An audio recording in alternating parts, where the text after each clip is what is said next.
சிறப்பாகவே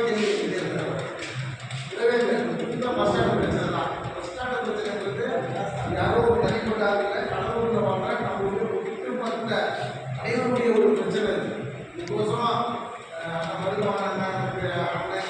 எல்லாருமே பயங்கர போராட்டங்கள் பயங்கர விளைவுகளில் ஒரு 3 வருஷமாக உண்மையாக சந்திச்சுக்கிறோம். அது என்னுடைய பங்குன்றது அண்ணன் சொன்னாங்க கேள்வி கேட்கறது எங்கேயுமே போன மீட்டிங்கில் முதல்ல பஸ் ஸ்டாண்டில் வர்றப்போ சொல்லி முதல்ல இருந்துட்டதே நான் தீர்மானத்தை நிறைவேற்றக்கூடாது. இப்போ வந்தாலும் அனைத்துமாக நடந்து வந்து சொல்லுவாங்க உன்னோட நிறுத்துறதே நான் மறுபடியும் கொண்டு தான் நேற்று தான் இதவே 10 நிமிஷம் போயிட்டு பஸ் ஸ்டாண்ட் வரக்கூடாது. நான் சொன்ன ஒரே வார்த்தை என்னன்னா பொது மக்களுக்கு ரொம்ப பாதிப்பாக இருக்குது. இங்கிருந்து 10 கிலோமீட்டர் போயிட்டு வரோம் நைட் டைமில் இறங்கிட்டாங்கன்னா அங்கிருந்து ஆட்டோ வர காசே நம்ம சென்னைக்கு கடவுளுக்கு பஸ்ஸில் ஓடுவோம். அது இறங்கி இங்கே வரணும் ஒரு மெசேஜ் வரும். அதனுடைய மெசேஜ் எல்லாம் தெரிஞ்சு முடிச்சுட்டு கமிஷனர் பஸ்ஸெலாம் போயிட்டு அண்ணன் கூட்டு போயிட்டு நான் ஒரு 10 நிமிஷம் பேசி தான் அவங்க தலைமை நான் சொல்லியிருக்கேன் இருக்கடா சொன்னாங்க. அதுக்குன்னா உடனே அங்கேயே கொடுத்தாரு. இதில் நான் இல்லை நீங்கள் எங்கே கூப்பிட்டாலும் அங்கே முன்னையே நின்று போராடணும். எங்களுக்கு எப்படி கம்யூனிஸ்டோட ஒரு கட்டுக்கோப்பாக அந்த போராட்டத்தில் தேவைப்படும். அது மாதிரி என்னுடைய தலைவர்களுக்கு ஏற்படும். உங்களுக்கு தெரியும் நாங்கள் இருந்தாலும் வீட்டில் இருந்தாலும் தனக்குன்னு வந்துட்டாலும் மக்களும் கொடுக்கணும். எது நியாயமோ அதை செய்வோம்.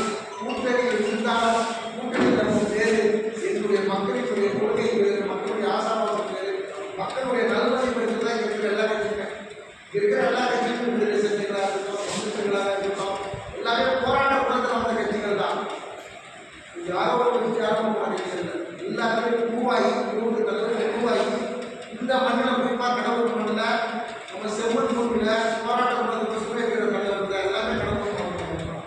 அதனால் அண்ணன் சொன்ன மாதிரி எந்த போராட்டமாக இருந்தாலும் முன்னிலை பொறுத்த எந்த பொறுத்தவரைக்கும் ஒரு சின்ன ஒரு நாள் ஃபுல்லாக கடையில் பண்ணணும். பாக்கிட்ட சொன்ன மாதிரி இந்த உயிர்ப்பு போராட்டம்லாம் கொஞ்சம் அருமையாக இருக்கும். இன்னும் நமக்கு மீடியா சப்போர்ட் அதிகமாக இருக்குன்னு மீடியாவில் நமக்கு ஃபோக்கஸ் பண்ணுறது கடவுளுடைய டவுனுடைய நிலைமை என்ன அங்கே இருக்கிற விஷயத்தான் இருக்குது பார்த்து கொஞ்சம் விஷயத்தான் இருக்குது.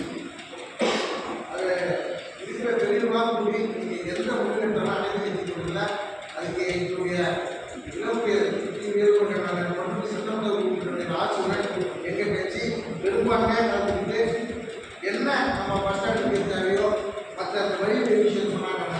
வழி விஷயம்லாம் ரொம்ப ஏற்படுத்தி அது எல்லாம் நாங்கள் முடியலாங்க. 45 கவுன்சிலரும் 45 கவுன்சிலரும் அண்ணன் சொன்னாங்க ஆர்வதிச்சாங்க. ஏன்னா நீங்கள் பண்ணிட்டு போயிடுவீங்க நாங்கள் பப்ளிக் சர்வெண்ட்டை நாங்களாக போயிருக்கோம். அவர்கிட்ட நான் சொல்கிறோம் அண்ணன் சொன்ன மாதிரி செல்லாமல் டிவியில் எல்லாரும் பண்ணிட்டு போயிட்டாங்க. இங்கே வடராஜ போயிட்டாங்க. இல்லாட்டா அது நாங்கள் கவர்மெண்ட் கொடுத்தாருமா அப்படின்னு பேசி வெளியே டைம் கொடுத்து 6 மாதம் டைம் கொடுத்தாங்க. விக்ரம் பார்த்தீங்கன்னா போலீஸாரெல்லாம் கொடுத்துருக்கீங்க நடவு வேண்டிய 2 பேர் எத்தனை கோடியில் வெளிப்பாய்க்கு இருக்குது. ஒரு 4000 ரூபாய் 5000 ரூபாய் 10,000 ரூபாய் வீட்டுக்கு போயிடுறாங்க. நடுத்தர தான் பயப்படுவோம் சொசைட்டிக்கு ஐயோ மானம் போகுது பெரிய பெரிய போலீஸ் வராங்க.